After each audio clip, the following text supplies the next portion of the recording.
Kita sudah bersama dengan Ketua Komisi 7 DPR RI, ada Sugeng Suparwoto. Pak Sugeng, selamat pagi. Terima kasih sudah bergabung di Breaking News Kompas TV, Pak Sugeng.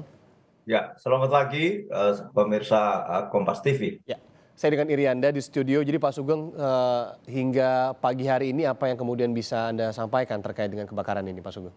Ya, pertama pasti kita semuanya prihatin dan mengucapkan bela sungkawa terhadap korban. Belasan korban telah jatuh meninggal dunia dan juga puluhan telah jatuh luka-luka yang dengan intensitas yang sungguh luar biasa. Sekali lagi ini sebuah pelajaran pahit sekali.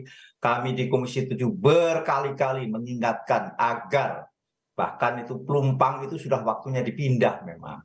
Jadi kita ini berkali-kali sejak beberapa waktu lalu telah terjadi kebakaran di tangki di Balongan, Cirebon, dan juga terjadi di Cilacap dan berulang bahkan di Cilacap dalam waktu 1 tahun ya.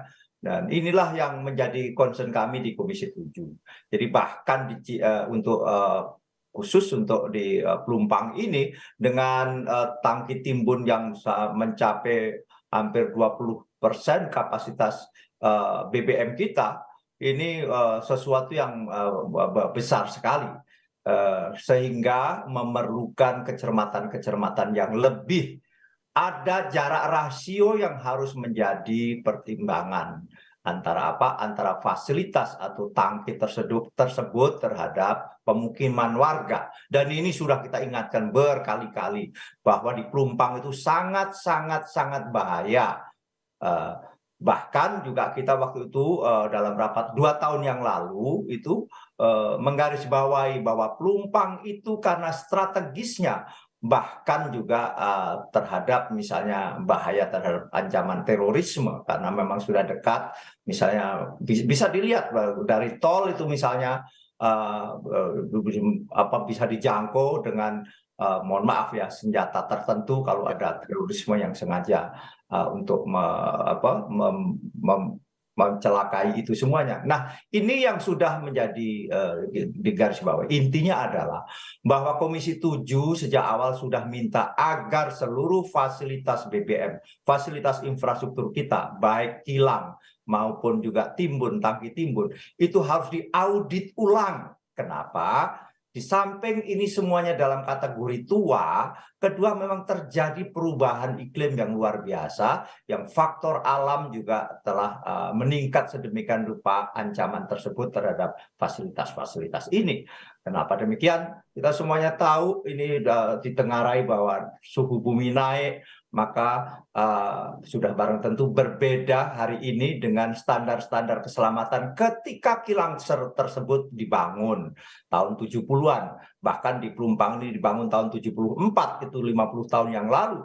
Sudah tentu standar lingkungan atau variabel-variabel lingkungannya berbeda. Misalnya apa? Ancaman terhadap petir, karena memang kita tahu bahwa fasilitas semacam ini yang banyak komponennya adalah metalurgi atau metal, besi-besi dan sebagainya, sudah barang tentu rawan mengundang petir.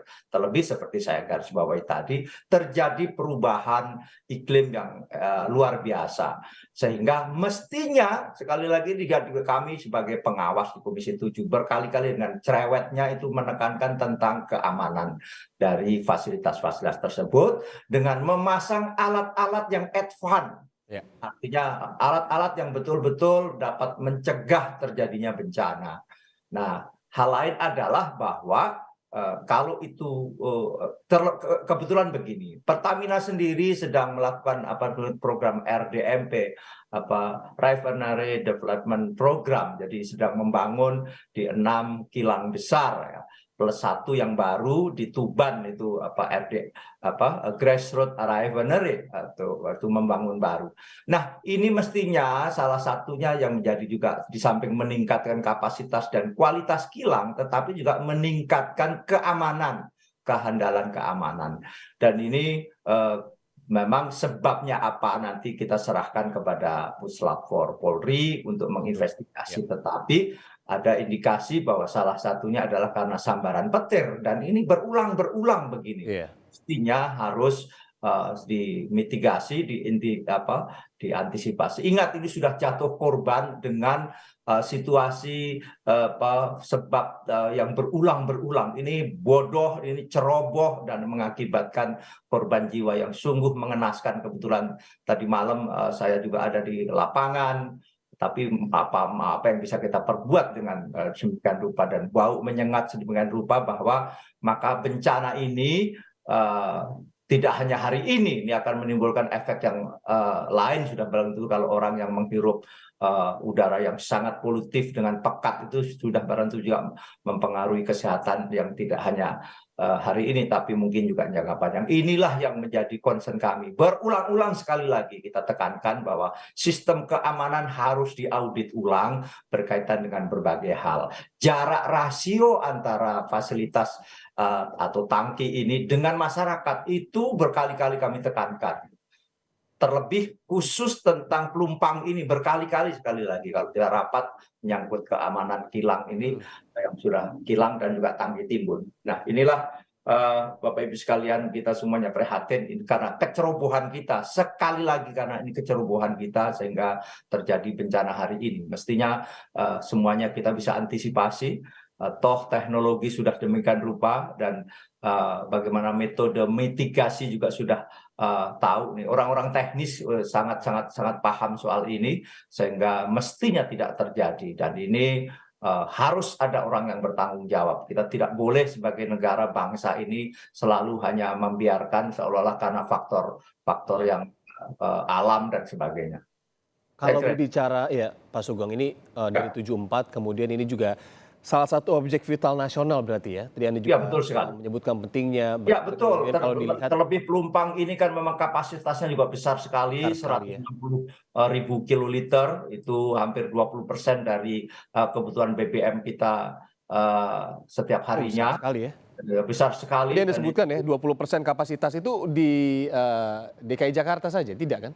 Itu untuk mencakup wilayah Jabodetabek dan sebagian Jawa Barat. Karena memang kita tahu konsumsi BBM Pulau Jawa cukup besar, ditopang oleh tangki-tangki, diantaranya ini terbesar adalah di Pelumpang, ada juga di tangki di daerah Pelabuhan Banten, dan juga ada di Balongan, ada di Cilacap, dan juga dan sebagainya. Inilah di Pelumpang ini adalah yang terbesar sebagai tangki timbun BBM, dengan juga jenis BBM yang paling lengkap untuk memenuhi kebutuhan masyarakat, baik itu Pertalite, Pertamax, dan juga solar, ada biofuel dan sebagainya. Dan ini besar sekali kapasitasnya. Karena masifnya kapasitas, mestinya juga jarak rasio dengan pemukiman penduduk itu harus sejauh mungkin yang mencapai jarak yang sangat aman. Tetapi tidak terjadi apa yang terjadi di Pelumpang, itu bahkan hanya ratusan meter saja dari tembok tangki-tangki tersebut. Dan ini memang sudah kita ingatkan berkali-kali sekali lagi. Mas Sugeng, maaf saya potong sedikit. Tadi kan Anda juga sebutkan sudah berkali-kali lah ya. Ini juga sudah lama begitu depo Pertamina di situ. Sudah dicerewetin istilahnya dalam tanda kutip oleh DPR. Yang dicerewetin waktu itu siapa aja Pak Sugeng? Maaf, gimana? Maaf, waktu itu kan Anda bilang sudah istilahnya cerewet lah ya kepada beberapa pihak terkait dengan keberadaan depo Pertamina yang Pelumpang ini ya, khusus yang Pelumpang. Kemudian yang waktu itu dicerewetin oleh Anda itu siapa aja? Kemudian apa responnya waktu itu? Melalui rapat resmi kami di Komisi 7, bahkan menjadi kesimpulan rapat, bahkan ketika terjadi di Balongan itu, kami tim Komisi 7, saya pimpin langsung mengunjungi di lapangan, kita bahkan seluruh pihak kita minta menjelaskan. Ya memang investigasi kan bukan di kami ya, jadi aspek-aspek hukum tentu di pihak kepolisian, aspek-aspek teknikal pasti ada di Pertamina misalnya yang mengoperasikan baik kilang maupun tangki ini. Tetapi sekali lagi ada standar-standar umum yang sifatnya misalnya kayak tadi, jarak atau rasio jarak fasilitas ini dengan pemukiman penduduk itu jelas ada.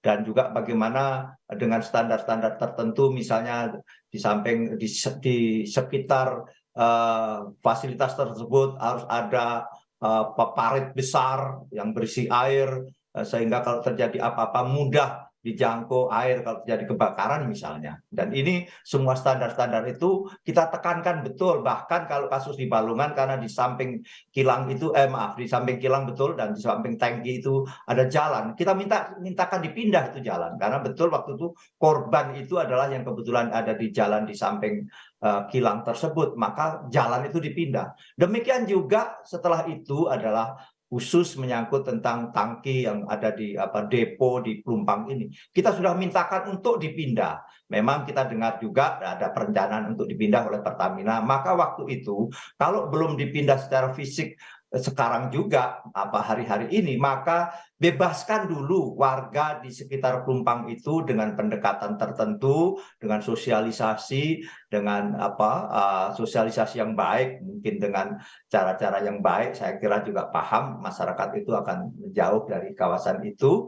Memang waktu itu lantas menyangkut tentang budgetnya dan sebagainya, sudah kita hitung sedemikian rupa untuk segera dilaksanakan agar terhindar dari bencana-bencana semacam ini. Ini sudah kita khawatirkan betul.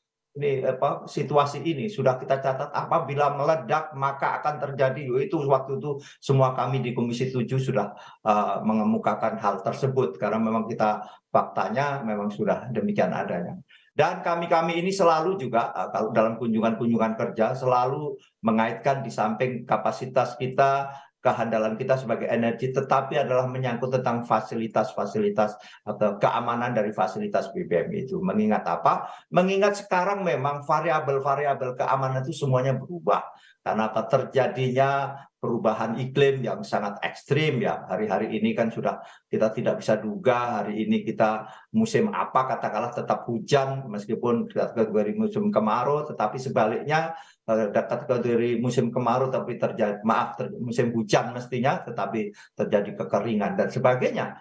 Nah, itulah yang kami terus juga tekankan, dan kita sebagai warga, sebagai bangsa kan kita juga bersama-sama concern untuk terhadap climate change ini, maka kita juga menandatangani Paris Agreement, kita berkomitmen untuk menurunkan emisi luncuran karbon dan juga metan dan sebagainya. Dan itulah yang kita sebagai negara kepulauan merasakan betul akibat dari climate change. Dan itu sudah menjadi bahasan hampir setiap hari. Maka standar-standar keamanan terhadap fasilitas-fasilitas strategis semacam ini yang rentan terhadap cuaca dan sebagainya harus ditinjau kembali, harus diaudit. Itu sudah menjadi kesimpulan kami dengan dipetakan dengan ancaman yang demikian presisi. Jangan lagi kejadian kemudian baru kita tangani lagi dan begitu lagi ya Pak Sugeng. Hari-hari lantas ada orang kebetulan kita minta maaf dan sebagainya. Ini adalah kecerobohan. Pak Sugeng, pertanyaan dasar sebentar. Harus ada yang bertanggung jawab. Iya. Kalau berkaitan dengan ini saya bisa membagi dua ya. Ini ada yang terbakar ini kan terminal bahan bakar minyak TBBM ya, atau disebut depo begitu ya, depo Pertamina. Ya. Itu yang pertama. Yang kedua, ini juga merupakan objek vital. Itu yang kedua. Standarnya ada nggak sih Pak untuk warga itu bisa bermukim berapa jauh harusnya dari dua ini? Ada. Sekali lagi ada standarnya, jelas. Ada yang mengemukakan dengan tingkat intensitas ya. Intensitas ancaman atau potensial ancaman sesuai dengan misalnya volume tangki tersebut. Ada misalnya paling dekat adalah 500 meter. Tetapi dengan kapasitas sebesar itu menurut saya harus di atas 500 meter. Harus di atas 500 meter jarak dari pemukiman dengan fasilitas tersebut, misalnya 1 kilo atau 2 kilo. Maka dari itu, waktu itu memang kita sarankan untuk dipindah. Atau jalan lain adalah masyarakatnya yang diminta pindah. Dengan pendekatan-pendekatan yang sudah barang tentu sosialisasi yang baik, maka masyarakat disadarkan bahwa posisi masyarakat itu sangat-sangat berbahaya. Nah inilah Jadi kalau kita melihat korban itu jangan lihat jumlahnya. Korban berapapun, 1-2 korban manusia itu adalah Iya, korban betul. kemanusiaan yang tidak bisa ditolerir dalam kita negara bangsa yang berperadaban seperti hari ini. Ya. Jadi ini tidak boleh menjadi sekedar catatan-catatan kita akan ini. Tidak, ini harus ada yang bertanggung jawab. Sekali lagi ini harus ada yang bertanggung jawab sehingga kita sebagai negara bangsa ini senantiasa menekankan aspek-aspek profesionalitas dan bertanggung jawab dengan moral yang baik dan sebagainya. Yang akan dipanggil, Pak, siapa saja nih kalau dari Ya, DPR jadi sendiri ya? Komisi 7 Dan mitra kami yang berkaitan langsung adalah sudah barang tentu Pertamina, ya, kedua adalah Kementerian ESDM dan nah kalau kita lihat nanti kita akan lakukan misalnya rapat lintas gitu dengan Kementerian BUMN yang bagaimana dalam konteks ke korporasi karena korporasi sudah tentu juga menentukan kehandalan operasional dan sebagainya. Jadi ini yang akan segera, kebetulan sekarang DPR dari masih masa reses, nah saya pun baru pulang dari dapil, baru kemarin malam, dan saya begitu terkejut mendengar hal ini. Inilah yang menjadi pelajaran. Ini juga harus menjadi evaluasi kita atau audit sekali lagi berbagai fasilitas kita yang di tempat lain. Ada juga terdapat di Kalimantan Timur misalnya, itu udah dekat sekali dengan warga, kurang lebih sama dengan ini. Itu harus segera dilakukan. Jangan menunggu terjadi kecelakaan. Jangan menunggu menjadi bencana. Ini yang harus rasio jarak dengan masyarakat harus tidak boleh ditawar-menawar sama sekali. terakhir Pak Sugeng, ini Ya, waktu Anda meeting terakhir juga terkait dengan pelumpang ini khususnya mungkin ada cerita juga beberapa tempat yang serupa begitu ya kayak di Kalimantan waktu itu. Tapi mentoknya di mana sih waktu itu pemindahannya? Kayaknya kalau mindahin TBBM-nya ini kan terlalu besar. ya. Mungkin berarti ada masalah di pemindahan warga saat itu ya? Ya, begini yang kita juga mendengar bahwa Pertamina sudah memaparkan akan pindah di satu tempat ya, sudah direncanakan. Nah, lantas juga bagaimana upaya-upaya untuk memindahkan warga itu akan dilakukan. Tetapi apakah itu dilakukan secara sungguh-sungguh dan by planning itu lantas dilakukan? Kalau itu dilakukan itu karena himbauan atau mohon maaf ya, karena kita namanya evaluasi itu sudah kita lakukan 2 tahun lalu, mestinya sudah ada hasilnya begitu. Mestinya jarak rasio itu harus dipenuhi. Ini kan sesuatu yang sangat standar, itu adalah jarak rasio jarak antara fasilitas tangki tersebut dengan masyarakat. Ini sesuatu yang sangat kelihatan sekali yang bersifat fisik dan itu bisa dilakukan. Hanya persoalannya mau tidak mau atau serius tidak serius, dan itu apakah itu menjadi prioritas utama keselamatan. Dan inilah kita nampaknya sebagai bangsa, sekali lagi saya tekankan, masalah keselamatan itu menjadi sangat-sangat penting bagi BBM maupun energi kita secara keseluruhan, di samping kehandalan dan keberlanjutan atau sustainability dan juga kehandalan kita. Tetapi keselamatan fasilitas yang menyangkut tentang dimensi kemanusiaan korban manusia itu juga harus menjadi perhatian kita semuanya dan menjadi prasyarat mutlak yang tidak bisa yang tidak bisa dikompromikan sama sekali. Saya kira itu, Bu. Ya, Pak Sugeng, Ya, tentu selain terima kasih atas waktu Anda, kami ya, titipkan juga keselamatan masyarakat, warga betul yang sekali. berada di samping-samping TBBM Ya, seperti ini tadi Anda sebutkan juga ada di Kalimantan karena semoga ya tentunya ini jangan jadi ada kejadian lagi seperti ini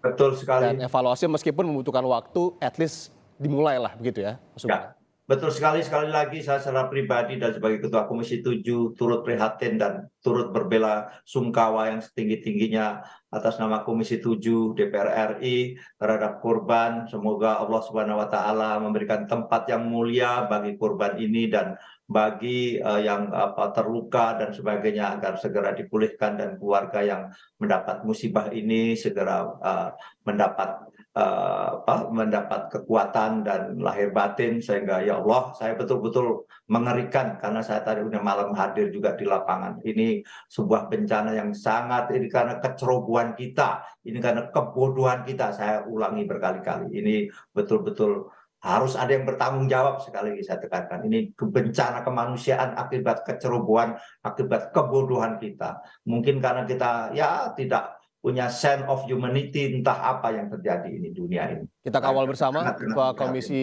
ya, Ya. tentu kita kawal bersama, Pak Sugeng, Ketua Komisi 7 Ya. DPR RI, Sugeng Suparwoto. Terima kasih, Pak Sugeng. Sehat selalu.